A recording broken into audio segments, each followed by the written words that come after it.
Ski ছুটিতে থাকা মার্কিন ভাইস প্রেসিডেন্ট জেডি ভ্যান্স ও তার পরিবারকে অজ্ঞাত স্থানে সরিয়ে নেওয়া হয়েছে।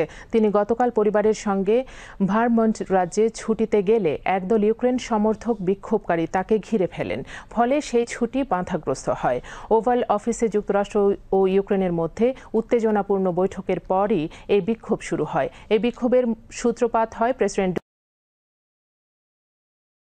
মধ্যে হওয়া বৈঠক থেকে। সেখানে পরিস্থিতি নিয়ন্ত্রণে বাইরে চলে যায় এবং মূলত সেই উত্তেজনার কেন্দ্রবিন্দুতে ছিলেন ভ্যান্স।